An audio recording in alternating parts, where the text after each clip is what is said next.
Expressions of support, but still no funding commitment for Thunder Bay's proposed event centre. The NDP leader puts the spotlight on low-income issues. And Toronto's mayor remains mum on the latest Ford follies.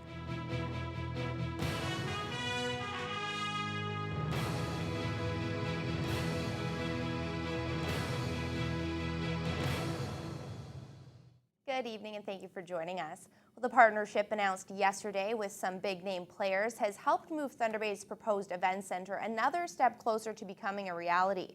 The consortium known as Thunder Bay Live has created a buzz about professional hockey and big-name acts coming to our city. But the project still hinges on financial support from senior levels of government. And as Dennis Ward reports, funding programs the city has relied on in the past no longer exist. I'll just say this, that I'm positive that there's going to be funding announcements soon. And that's about all Mayor Keith Hobbs had to say when asked about financial commitments from senior levels of government for an event centre. Council and administration have stated over and over the project will not move ahead without significant contributions from the provincial and federal governments. But there's a whole third phase of the project before any construction would take place. That includes a complete design and feasibility study. This is the step MPP Michael Gravel says he's focused on right now. We're working on trying to help the municipality, the City of Thunder Bay, get to that next step, particularly now that this great announcement has taken place in terms of the consortium. This is truly great news, and the event centre is certainly gaining momentum, and I sure feel I'm happy about that and excited about it myself. The federal government has shot down funding applications in other cities for arenas, but Thunder Bay contends the 50,000 square foot convention center makes this project much more than a hockey rink. Provincially, Gravel says there currently aren't any programs in place to help fund a $106 million facility. In terms of that large ask, that is going to be down the road. It will require, as you say, significant dollars. It will require probably a specific infrastructure program. Previous government cost-sharing funds kicked in tens of millions of dollars for Prince Arthur's Landing. That program no longer exists. But Gravel says the province does plan to spend $35 billion on infrastructure over the next 3 years. Dennis Ward, TBT News. The potential of an AHL team moving to the city has generated excitement here, but the news was a major disappointment to hockey fans in Newfoundland. The uncertain future of St. John's Ice Caps was the top story in newscasts in that province. The AHL affiliate of Winnipeg Jets moved to the city in June of 2011. The relocation marked the return of professional hockey to Atlantic Canada after a 6-year absence. Former Newfoundland and Labrador Premier and Ice Caps President Danny Williams says the news didn't come as a surprise to him. The organisation is definitely saying that by probably as late as 2017 and as early as to the end of 2015 season, that they could be moving on and back out west. And, you know, a big part of it is not only, just the fact that Thunder Bay is available, a big part of it is geography. They moved into the Western Conference this year. And, of course, now instead of playing in Detroit and on the East Coast, they're playing in San Jose and Anaheim and other Western sites. So, I understand the business. Those inside the Ice Caps organization may have known the days were numbered for the partnership with the Winnipeg Jets, but local hockey fans were caught off guard. It's nice to have them here. A lot of people enjoy it. I don't myself go to the games, but an awful lot of people do. That's terrible. It's the first time I've heard it. It's not good. The rumors are they're heading to Thunder Bay. Is that sad? Yeah, I enjoy going to their games, so it's going to suck. Yeah, it's terrible. Yeah. Local sports stores and businesses in the downtown where the arena is located also expressed their disappointment. Williams has already begun looking for a new professional hockey franchise for St. John's. He says he's been in talks with other teams and the AHL.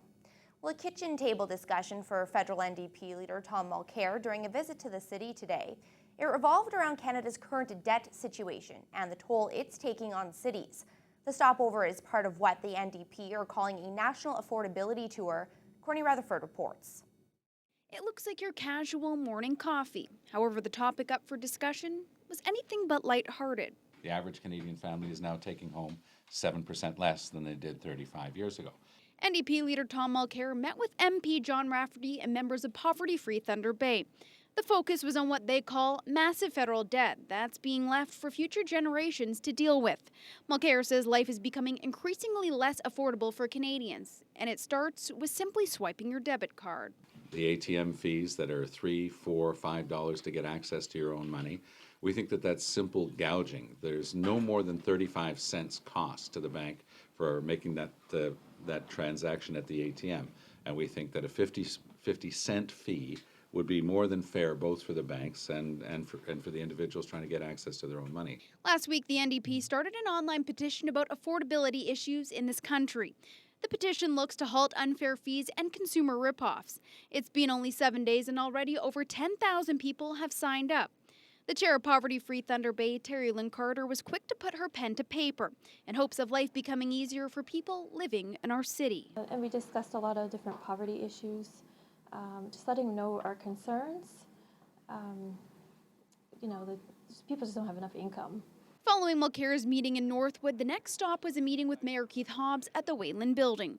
Although it was a quick visit, Hobbs says they discussed a number of social issues the city is currently facing.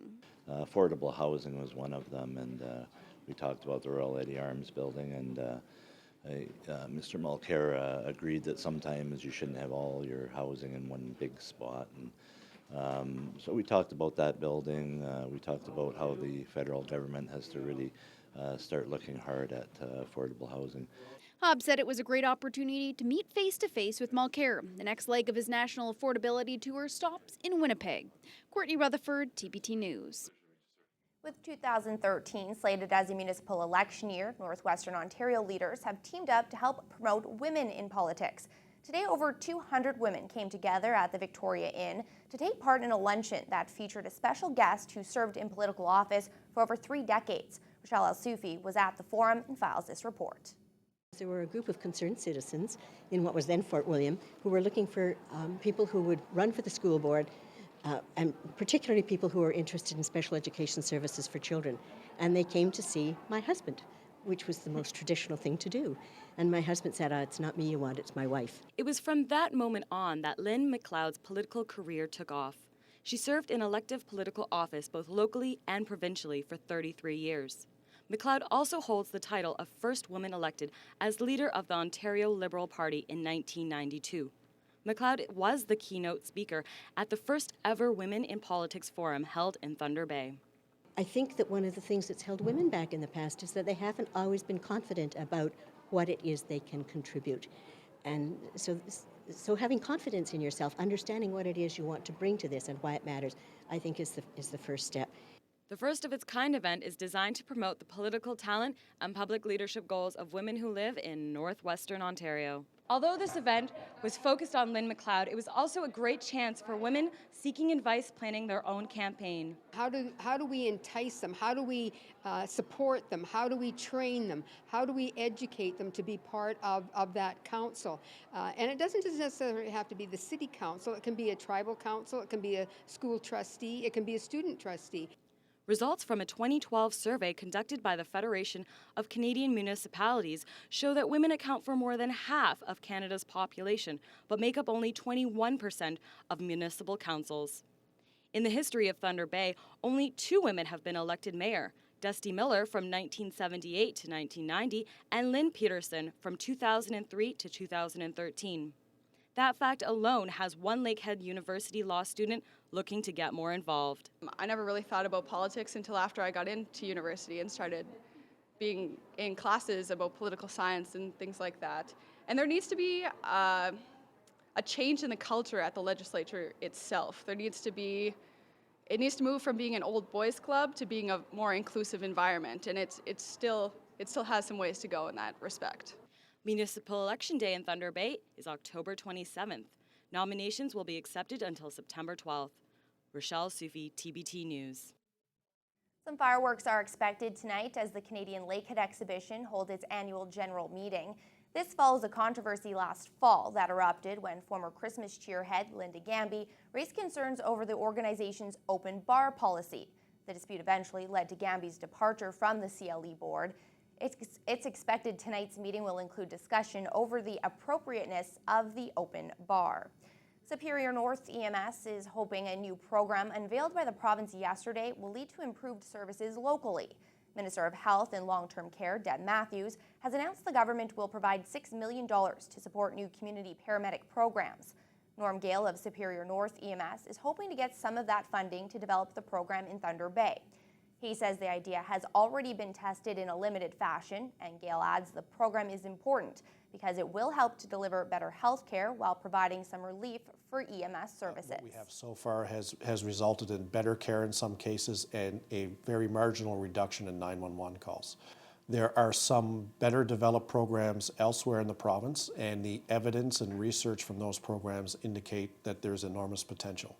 This is innovation. This is non-traditional work for paramedics. The focus will be on those populations that have difficulty accessing care, marginalized populations, and the elderly. More research needs to be done to determine how to best apply a community paramedic program, but the research, planning, and implementation will be dependent upon getting part of the funding. Thunder Bay's Watkins law firm has joined in a class action lawsuit that claims the province of Ontario has failed to protect the legal rights of Crown wards. The suit claims that children who became Crown wards were subjected to abuse, neglect, and torturous acts, and that the province failed to take all necessary steps to protect them. The suit also claims that through a systemic failure by the Crown to protect them, victims have seen their rights to seek compensation evaporate. As a result, the suit says those individuals should be entitled to seek compensation from the Criminal Injuries Compensation Board, as well as civil damages. None of the claims have been proven in court. Hydro One has announced a new partnership with Confederation College. They're teaming up for a new outreach and pre-apprentice program. It's designed to provide training to students interested in applying for a trade in the electrical utility sector. The $750,000 Hydro One is contributing to the program will help create 100 new positions that will allow students to acquire the latest technical skills. With lots of looming retirements and the province of future work in the north, the extra students being trained will be a big benefit in hiring locally. You know, I'll be quite blunt. I'd love to double the size of our trades programs, and it's intriguing. I come from Alberta, and the societal appreciation of trades there is much, much higher than it is in Ontario. Ontario, it's, gee, you need to go off to university to have a good career. Well, gee, you can go through and have a great career if you're in trades.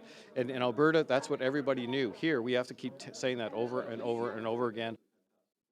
The funds will support scholarships, curriculum development, co-op placements, and equipment acquisitions to help educate the next generation of energy professionals. Well, it's National Non-Smoking Week, and the Thunder Bay Regional Health Sciences Centre is among those urging people to get on the non-smoking bandwagon. Today was the highlight of the week, Weedless Wednesday. The hospital has put up displays from community partners to help get the message out and aid people who are trying to or are thinking about quitting. In addition, it's increased enforcement of the smoking ban on its property by deputizing security guards and their tobacco enforcement officers to uphold the bylaw. The hospital's planning and project consultant, Gary Ferguson, knows firsthand the importance of quitting. He says it was his diabetic son that gave him the motivation to become a non-smoker. He needed me more than I needed cigarettes. So at that point, I started to realize I wasn't going to be there for my son, and he had a long journey ahead of him, so it was really important that I actually gave up the cigarettes. And to help me quit cigarettes, I started to realize to see myself more as a non-smoker rather than somebody who quit.